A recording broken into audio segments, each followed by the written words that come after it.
Hi trading friends, welcome to Online Trading Campus. This is Jan Skorupinski with you today, continuing the new 2020 Forex course.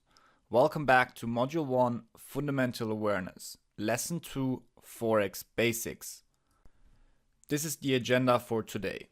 This lesson is focused on getting everyone on the same page in terms of some general topics about the Forex markets. At first, we will talk about a real-world example on how Forex transactions take place in our daily lives. After, we will look at the different currency pairs we can trade, followed by also looking at the participants and the definition of Forex. And lastly, we're going to speak about the many benefits of Forex. This will also set us up perfectly for some of the topics we're going to talk about during this very comprehensive Forex course. Alright, let's get started. This is how Forex works in the real world. Frank is a businessman from the UK. He plans a business trip to Germany. Since he lives in the UK, he has to acquire euros first. To do that, Frank goes to the exchange counter at the airport to buy euros.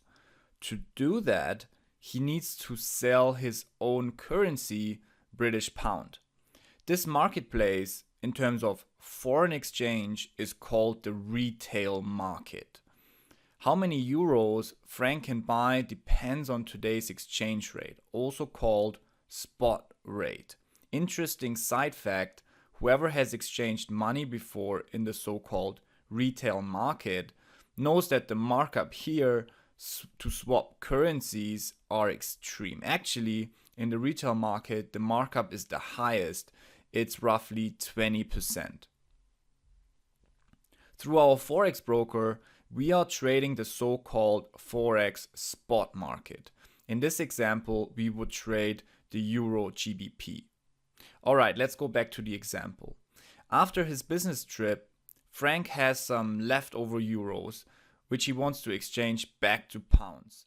Now, Frank either makes a profit if price goes up or makes a loss if price goes down. If Frank had just gone to Germany just before Brexit, he would have made a good profit because he bought euros with a stronger British pound. With Brexit, the British pound lost a lot of value overnight, which means the euro would now be stronger in relation to the pound, and therefore he would get more pounds back in return. So we are trading money for money around the world.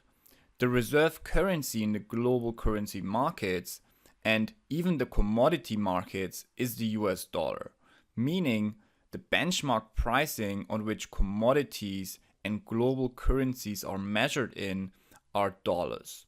Crude oil, gold, silver, but also these currencies like the Japanese yen or the euro. Now in the futures market, each major currency is charted against the value of the dollar. In spot Forex, each of the major currencies around the world can either be traded against the US dollar or against each other. For example, a popular tradable Forex pair in the spot market would be the euro against the dollar. So if at any point of time I bring up a futures euro chart versus a Forex euro US dollar chart, they look exactly the same, even though the pricing may be slightly different. Now, we could also look at the value of euro against the value of British pound. In the spot Forex market, we would simply type in euro GBP and we would get a chart for the euro against the pound, eliminating the US dollar value in the equation. A futures trader would actually here have to place two separate trades. If we wanted to be long the euro and short the pound in the Forex market, I would just place a buy order for the currency pair euro GBP. In the futures market, I would have to place two trades. I would have to buy the euro and sell the pounds, and therefore we would have to analyze two completely separate charts. In Spot Forex, we get the luxury of getting these charts combined. Alright, to communicate and trade Forex effectively, we need to know the Forex specific language. In short, the foreign exchange market is a non-centralized global financial marketplace for the trading of currencies. We have a spot market or spot Forex market, a retail market, and a futures market. So what we learned about the retail market is that it is priced up around 20%. That is the exchange window at the airport. And the spot market is a market where I can electronically buy and sell currencies with no expiration date. And the futures market then would have an expiry date. And then in some countries, almost all countries, except the US, we can also trade CFDs, so-called derivatives, through the spot market. So let's look at some of the participants who really trades Forex. In terms of liquidity and daily trading volume, Forex beats all other assets. There are 5.3 trillion US dollars traded in the Forex markets daily. Bonds come second with $505 billion. Stocks are at the very end with only 191 billion US dollars traded every day. This tells us a lot about the magnitude of the Forex market and the participants in it. In the Forex market, we can find some of the biggest institutional players. This means we don't only compete against the likes of Goldman Sachs and Co. Here we also compete against entire economies and nations, so-called almighty central banks, the Fed, the Federal Reserve, the ECB, the European Central Bank, the Bank of Japan, and so on and forth. Therefore, we have to understand what these so-called central banks do, how they do it, and how this then in turn affects their currencies, and how in turn also cross-market assets are affected, like indices or commodities. What are some of the benefits of Forex? Well, for one, the commission, if any, is extremely low, and the leverage can be really high, depending on the rules and regulations of the country your broker is registered and licensed in. But let us stick to the fee structure for a moment. For most Forex pairs, spread will be the only commission. Spread is the difference between bid and ask. The bid being the price at which the buyers are listing their intent to buy, and the ask being the price at which the sellers are listing their intent to sell. Here it is important to understand that in Forex, even if we place limit orders, we will actually be filled at market, and as a result have the cost of the spread. On CFDs, usually there's also a commission attached. So here you will have commission and spread. In the futures market, on the other hand, you will just pay a small commission. While the cost structure in the futures market is a lot cheaper than in the Forex market, you usually pay a monthly platform fee for futures, while for Forex, most platforms are for free. So as a side note, if you're in the process of comparing brokers, use the Euro US dollar as a benchmark for spread and use the S&P 500 as a benchmark for spread and commission to understand the cost structure and use this as your base. These are the two most widely traded products.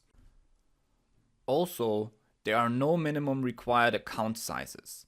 You can start with very low account sizes, especially in the beginning while you're trying to gain consistency.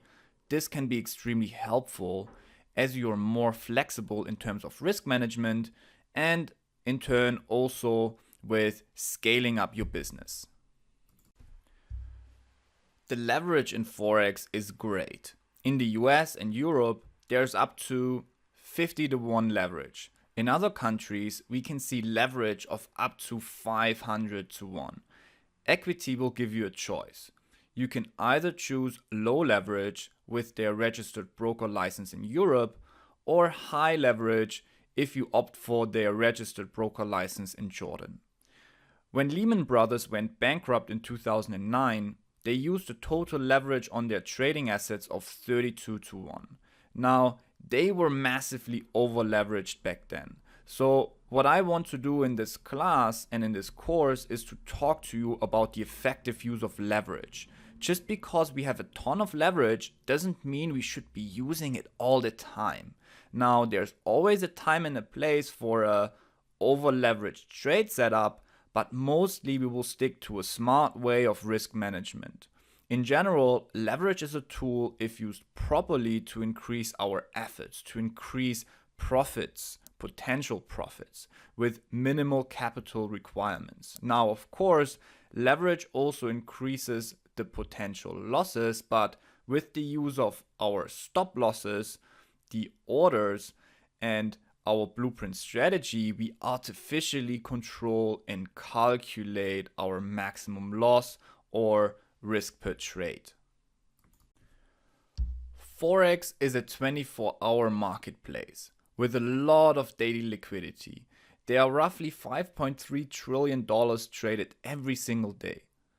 The Forex markets are exponentially bigger than all other asset classes combined. But this is not $5.3 trillion in cash money.